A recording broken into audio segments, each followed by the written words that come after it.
So up next is Diane from Mozilla. Come on. Woo! Excellent. Thank you so much. It is wonderful to be here. I am very excited to speak with you. It's been amazing this morning to hear all of these stories, these personal stories of what has happened in Silicon Valley. And it kind of begs the question, is there something in the water? What is it about Silicon Valley that has this whole event being about Silicon Valley coming here? What makes us special? And so while we've heard some amazing stories about how it plays out, how it happens, I was interested in sharing maybe some lessons about why it happened. What is it about the region of Silicon Valley historically that has led to some of these amazing stories to happen, this amazing spirit of entrepreneurship? So I wanted to share some of those things with you and then bring it back to you, bring it back to Lithuania and say, given all of these things that have happened in this region, what can you do right here to create and cultivate a similar area, a similar culture of success of startups? So that's really what I'm going to talk about. So to do that, I want to draw off of the work of an author. Her name is Annalise Saxenian, and she is based in Silicon Valley. She's a professor at University of California, Berkeley. And she decided to take a look at two regions, Silicon Valley, of course, on the west, and then she looked at Boston. Boston, on paper, should be very similar to Silicon Valley for a lot of different reasons, but the history turned out to be very different. And that was the premise of her book, Regional Advantage. So I want to take a look a little bit more at what she found out. So again, on paper, they seemed really similar, especially in the 60s and the 70s. There was a lot of investment by the government in technologies that both regions had. So there was a lot of government support, and as we know, a lot of the leading technologies that are developed are first initiated through government programs. So this was the case in both Boston and in Silicon Valley. They both had a region of support, tax, government was there to help out. So this morning we heard that the government wasn't just giving money, and same thing, the government wasn't just giving money away, but it was encouraging and helping companies in both of these regions. And then of course you had a strong university system in both areas, although I went to Stanford, so I'll maybe say that Harvard was just as strong. But both areas had a very strong educated population, a really, really good university system. So again, they seem to be at parity. But there were differences. So on the left is really the West. This is Silicon Valley. In the top left, you have some technology, the integrated circuit. Many people say the integrated circuit was really what birthed Silicon Valley. And why is that the case?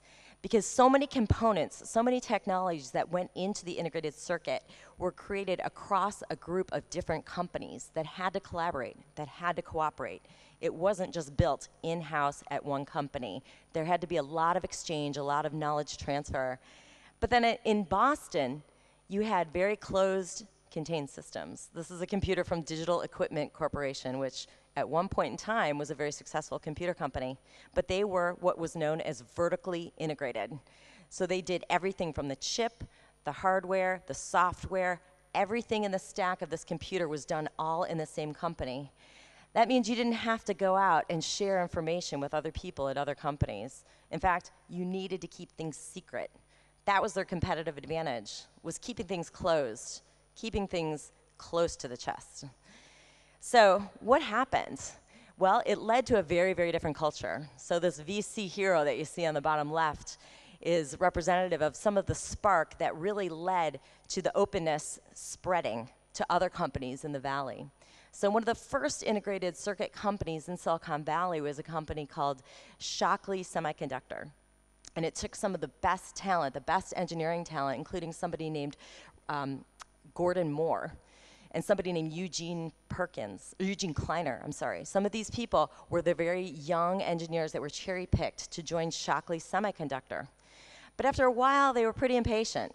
They were innovative. They wanted to do something different. So 7 of them actually broke away. They were called the Notorious Seven, sort of the 7 pirates. They broke away, and they started something called Fairchild Semiconductor. They became so successful that they started investing in other companies with their own personal money. In fact, Gordon Moore, or Eugene Kleiner actually invested in his own personal money in LSI Logic, another circuit company in Silicon Valley. So they started to make investments, and then actually they started to form what is now known as venture capital.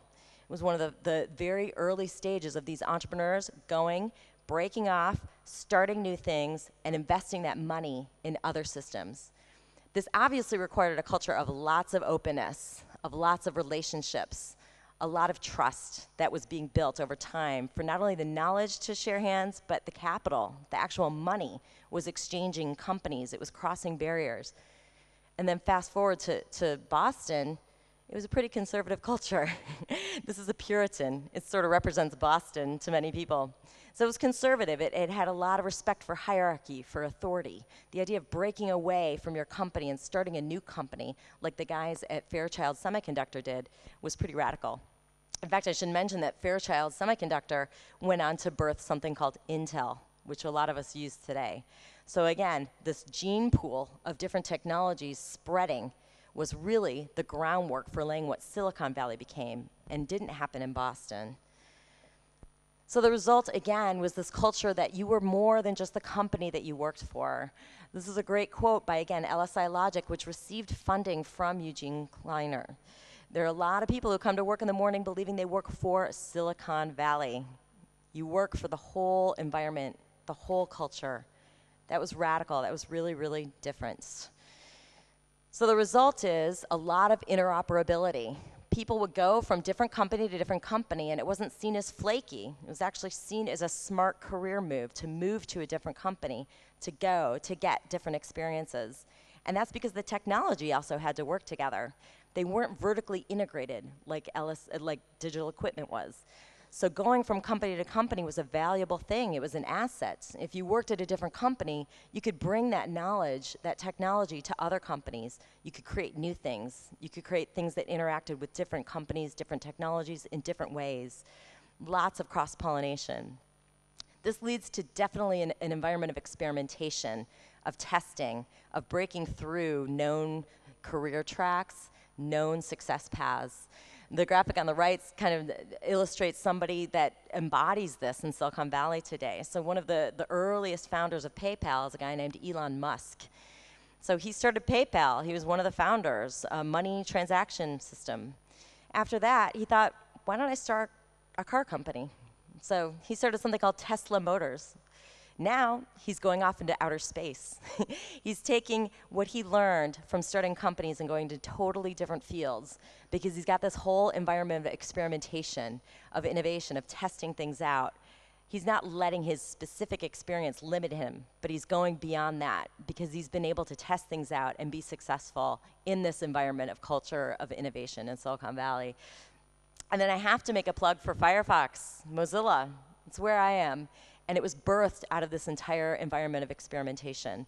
If anything could characterize this whole culture of Silicon Valley, it would be openness.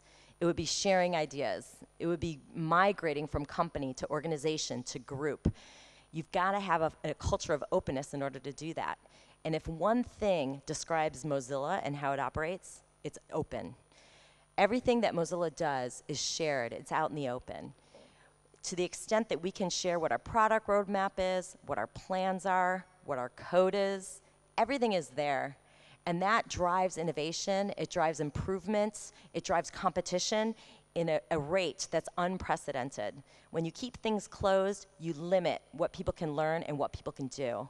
So Firefox and Mozilla is the ultimate story of an open culture, and it was completely birthed out of this notion of sharing in Silicon Valley. And as a result, it has people that are very, very different from each other starting to work together.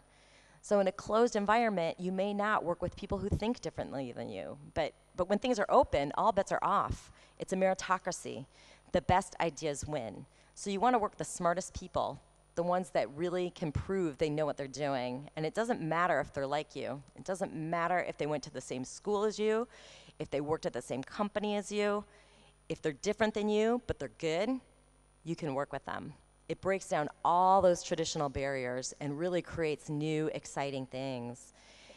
And then it creates networks out of these relationships that never would have existed before, which is really exciting. And then finally, what it does is it allows you to fail. So one of the things that you often hear about Silicon Valley is that it's a culture that embraces failure. Well, I don't know if I would say embrace, but it is certainly one that allows for failure. Because so many people talk to each other. They find out that, you know, starting eBay is awesome, but it leads to a lot of struggle, usually. It's very rare that eBay happens in a day. In fact, it didn't happen in a day. And as you heard from Jonathan, it takes a lot of struggle, and sometimes you fall, sometimes you fail. And the more that you talk to other people that have done it before, you learn the reality of it. And that's encouraging, because you know that if you fall down, that's not the end. It doesn't mean that you're not an entrepreneur. It just means you're like most other entrepreneurs who are honest and know that it takes some struggle. Just like we heard from Jonathan, he's actually had a breakdown before he got his first check. And the more that you talk to other people, the more you realize that's normal. That's totally a part of the process of creating new things. So back to us, back to you here in Vilnius, in Lithuania. What lessons can we learn from Silicon Valley, from this culture of openness? How can you benefit from it? How can you create that similar culture of innovation there? Well, I think something that happened that exists today that didn't even exist when Fairchild Semiconductor was born, when Intel Semiconductor was born, is the power of the internet. The ability to connect to people is unprecedented. So even if you're living in the same town, the fact that someone's working on something just like you may not come up because you're physically located together. But the internet can connect you. It can bring you together. Networks like LinkedIn are super powerful. They can connect you in the same town based on what you do, based on what you're interested in. And this really accelerates the whole idea of openness. It accelerates the amount of information and sharing and collaboration that you can do with people. Meetup groups are amazing. They happen all over the world. And so just like Hackers and Founders happens all over the world, you've got meetup groups all over the world. You can get online, you can see what groups are doing what. If you have a very, very specialized focus, you can exchange information with those people, even if you're not in the same physical location. Again, you can connect with people through the power of social networks. And of course, the actual code is a bonding tool. And services like GitHub are ways that you can connect with people that are actually building, literally building the same things as you. It's not just the interests that you have, it's the actual code that can pull you together. And so GitHub today is thriving, and it's something that you, right here, right now, can jump into. And again, your work matters. It doesn't matter where you live. There's services like Elance, like Odesk, that allow you to jump in. Earlier, we learned about a service that had this whole application process for a social media manager, and they could only take one, so they created this whole competition to allow other people to jump in and do social media. Well, that is the ability to give your work, to contribute your work. It doesn't mean you're specifically hired to do the job, but once you start contributing and giving your work, your value shows. It rises to the top. All of a sudden, you're sitting on the board of this startup because of the work that you did that drove value to it. So jump in, do the work, add value. In this networked world, you can actually find opportunities that fit exactly what you're able to do and what you're skilled to do in ways that you never could before. And it opens up opportunities for you personally. And the whole idea of connecting people through the internet is not just limited to your interests, it's not just limited to your skills, but it also brings literally capital together. It ties money together in ways that it never used to do before. Today, there's services like accelerator programs that have teams all over the world. Those teams are alumni. They share information, and they can refer people for funding. You can actually get money so much more efficiently. It crosses boundaries. The knowledge that it takes for investors to know about you is so much quicker. It's so much less friction than it used to be because of these services. You've got sites like AngelList that are connecting investors to companies all over the world. This stuff didn't exist even 5 years ago. So the ability to get access to these kinds of people is just amazing, and it's all new, and it's all available. It's accessible to you. And then finally, never underestimate the power of real life, IRL, in real life. So again, the network is powerful, the internet is powerful, these communities are amazing, but meeting face-to-face, connecting with people is also never gonna go away. It's increasingly important. Meetings like this, 1,200 of you here today, when you could be logging in and watching on the live stream, which is awesome. If you need to be on the live stream, thumbs up. But if you can be here, you can go to a coffee break. You can talk to people. You can exchange ideas that you wouldn't normally do if you were just on chat or if you were just watching a stream. So in real life's never gonna go away. And if you wanna start up a business, if you wanna start something, get out there.